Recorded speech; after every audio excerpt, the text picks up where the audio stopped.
धम्मपद गाथा 2.8 या 28 नंबर। धम्मपद की जितनी भी गाथा हैं, जो गाथा हैं वो 423 हैं और नंबरों से चलती हैं। पूरी दुनिया में नंबर से जानी जाती हैं। वैसे गाथा जो चीन का धम्मपद है उसमें बहुत ज़्यादा है। जैसा मैंने धम्मपद का जो परिचय है, अगर आप उसमें वीडियो में देखेंगे तो मैंने सारा परिचय उसमें दिया है कि कहाँ कहाँ क्या क्या स्थिति है। एक बार उसको देख लें तो आपको धम्मपद गाथाओं के बारे में अच्छी जानकारी मिल जाएगी। ये जो गाथा है आज की, ये महाकश्यप जो भिक्खु हैं, थेर हैं, स्थिवर हैं, उनकी कथा है। वो राजगृह के पास में एक पिपली या पिफली बोलते हैं। कहीं कहीं ये पिफली है, कहीं कहीं ये पिपली है। पिपली एक गुहा है, गुहा का मतलब गुफा है। उसमें वो ध्यानस्थ है, ध्यान में है और वहाँ जाके विपස්සना कर रहे हैं, साधना कर रहे हैं। वहाँ साधना करते करते वो जो लोग हैं, क्योंकि वो गुफा में हैं, तो वो देखते हैं कि लोग किस प्रकार से प्रमादी हैं और किस प्रकार से अप्रमादी हैं, जी रहे हैं और मर रहे हैं, जी रहे हैं और मर रहे हैं। एक कथा तो इसकी ये आती है। एक कथा ऐसी भी आती है कि जो महाकश्यप हैं वो विपස්සना में देखते देखते और अपने जो पुराने सॉफ्टवेयर हैं, यानी जो पुराने वर्जन हैं, यानी कि जो उनके, क्योंकि अभी जो महाकश्यप का वर्जन है वो लेटेस्ट है और उससे पहले जितने भी सॉफ्टवेयर के वर्जन हैं, यानी मन की जो स्थितियां हैं, ये जन्म जिनको बोल सकते हैं, वो सारे के सारे खोल रहे हैं और देख रहे हैं। और वो उसको जिज्ञासावश समझने की कोशिश कर रहे हैं कि मेरा इससे जो पहला वाला सॉफ्टवेयर था, या पहला वाला जो मन था, या पहला वाला जो कोड थे मेरे, या जिसको जन्म बोलते हैं, वो कैसा था। चूँकि भगवान बुद्ध बहुत दूर से भी ये पता कर लेते हैं कि कहाँ क्या हलचल हो रही है और किसने क्या किया है, तो वो ध्यान में बैठे हुए महाकश्यप को ऐसा बताते हैं कि भाई आप अपने जो पुराने जन्मों के सॉफ्टवेयर हैं या जो पुराने वर्जन हैं आपके सॉफ्टवेयर के, उनको ना खोलें, उसका कोई फ़ायदा नहीं है और इससे आपको कोई लाभ नहीं होने वाला है। बेसिकली ये जो बुद्ध हैं, जब वो खोलते हैं और देखते हैं, क्योंकि वो बुद्ध बनने वाले होते हैं, तो ये उनका काम है। एक कथा में ऐसा भी आता है। कई जो दर्शक हैं वो इस बात को सोच रहे होंगे कि क्या पुराने जन्मों का कोई फाइल खोली जा सकती है या कोई ऐसी बात भी हो सकती है। दरअसल जो मेमोरी है वो सारी की सारी वाइब्रेशंस में आती है और वो एटम में भी नहीं होती, एटम के सिर्फ वाइब्रेशन में होती है। ऐसे ही ट्रांसफ़र होती है जैसे आज की डेट में वाईफाई से सिग्नल ट्रांसफ़र होता है मोबाइल का या कंप्यूटर का। उस समय भी ऐसे ही होती थी। और जितना भी हम देखते हैं या सुनते हैं, जैसे अभी हमने अपने बच्चे का फ़ोटो देखा, तो उस फोटो को देख के हम स्टोर कर लेते हैं, तो हमें समझ में नहीं आता कि वो स्टोर कैसे हो गया, मगर वो स्टोर डिजिटल कोड में वाइब्रेशन के रूप में बॉडी में हो जाता है।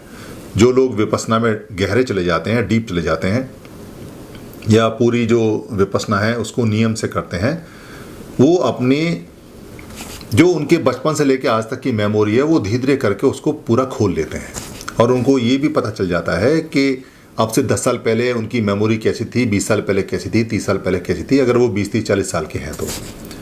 कई बार जो मेमोरी के पिछले कार्ड भी हैं, यानी जो पिछली वाली जो फाइलें हैं, वो भी अनलॉक होनी शुरू हो जाती हैं। अगर आपका मन बहुत ज़्यादा शुद्ध है, परिशुद्ध है, अगर आप पंचशील का पालन करते हैं, अष्टशील का पालन करते हैं, या सारे नियमों का पालन करते हैं, तो आपका जैसे जैसे मन शुद्ध होता जाएगा, आप शुद्ध व्यक्ति होते जाएंगे, वैसे वैसे आप अपनी फाइल को अनलॉक कर सकते हैं विपස්සना के थ्रू।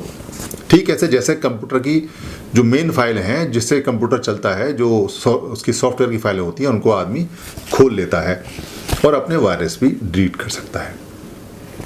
तो भगवान बुद्ध ने, सुगत ने, तथागत ने महाकश्यप को मना कर दिया कि आप ऐसा ना देखें। और जो पहली कथा है उसके अनुसार वो लोगों का देख रहे हैं कि लोग कैसे जी रहे हैं और कैसे मर रहे हैं। जो प्रमादी हैं, प्रमादी का मतलब है जिनमें बहुत ज़्यादा रोग लगे पड़े हैं। रोग का मतलब है बीमारियां हैं, व्याधियां हैं। व्याधियों का मतलब है कि वो चोरी करते हैं, चकारी करते हैं, शराब पीते हैं, व्यभिचार करते हैं, ईर्ष्या करते हैं, ज्वेलिस करते हैं, यानी जितनी भी समाज के अंदर खराब बातें हैं वो सब उसको ग्रहण करते हैं, उसकी प्रैक्टिस करते हैं। और जो अप्रमादी लोग हैं वो लोग हैं जो पंचशील का पालन करते हैं, ना चोरी करते हैं, ना शराब पीते हैं, ना नशा करते हैं, ना व्यभिचार करते हैं, ना झूठ बोलते हैं, ना किसी को मारते हैं, ना परेशान करते हैं। उन लोगों को अप्रमादी यानी अप्रमादी लोग बोला गया है। तो वो देखते हैं। तब भगवान बुद्ध जैतवन बिहार के अंदर ये गाथा कहते हैं और इस गाथा में वो बताते हैं कि कैसे एक आदमी जो अपने अप्रमाद से प्रमाद को दूर ढकेल देता है, भगा देता है और वो एक पहाड़ पे चढ़ जाता है, तो नीचे वाले लोगों को देखता है, किस तरह से उनका अवलोकन करता है। ये गाथा उस प्रकार है। गाथा इस तरह से है।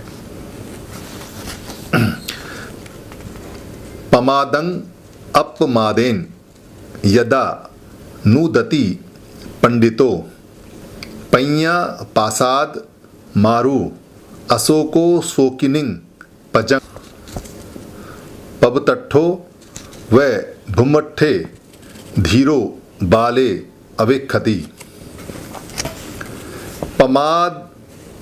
पमादंग अपमादेन, पमादंग अपमादेन मतलब प्रमाद को अप्रमाद से। यदा नुदति पंडितो, यदा माने जब, नुदति माने निकालकर भगा देता है, पंडितो माने जानकार। यानी कि वो कहते हैं, भगवान बुद्ध कहते हैं कि जब कोई जानकार व्यक्ति अपने अप्रमाद से यानी अपनी मेहनत से, अपनी सच्चाई से बुराई को निकाल के दूर भगा देता है, अपनी बुराइयों को जब कोई जानकार व्यक्ति सबको दूर कर देता है। पय्या पासाद मारुए, पय्या माने प्रज्ञा, पासाद माने होता है जो महल होता है उसको पासाद बोलते हैं, और आरुह्य माने चढ़कर, यानी कि अपने पय्या रूपी महल पर चढ़कर, जो उसने प्रज्ञा जो सच्चाई की मेहनत से कमाया है उसके महल पर चढ़कर। अशोको शोकिनंग पजंग, अशोको माने जिसको शोक नहीं है, यानी ऐसा व्यक्ति जिसको शोक नहीं है। शोकिनिंग का मतलब है जो शोक वाले लोग हैं, सारी भीड़ हैं। पजंग माने भीड़ होता है, यानी कि वो जो अपने पय्या के महल पे चढ़ के, जो जिसमें जरा भी दुख नहीं है, शोक नहीं है, वो शोक वाले लोगों की भीड़ को देखता है। कैसे देखता है?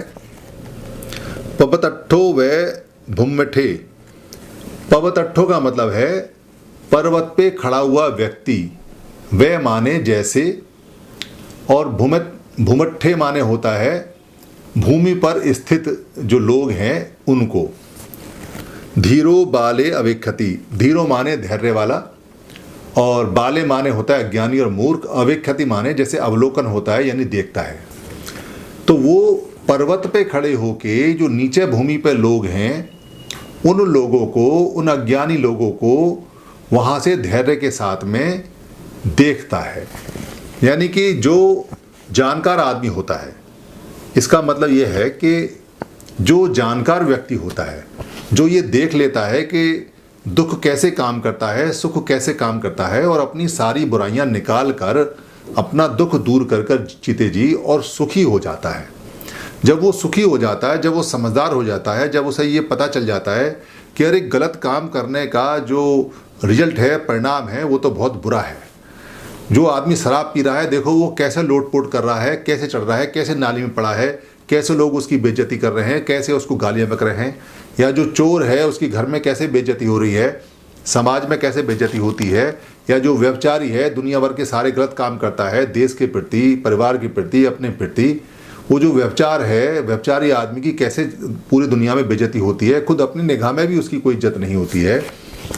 जो शराब पीता है, शराब पीता है, या जो किसी की हत्या करता है, किसी के मन की हत्या करता है, वचन की हत्या करता है, कर्म की हत्या करता है, शरीर की हत्या करता है, या जो झूठ बोलता है, तो वो व्यक्ति कैसे परेशान होते हैं।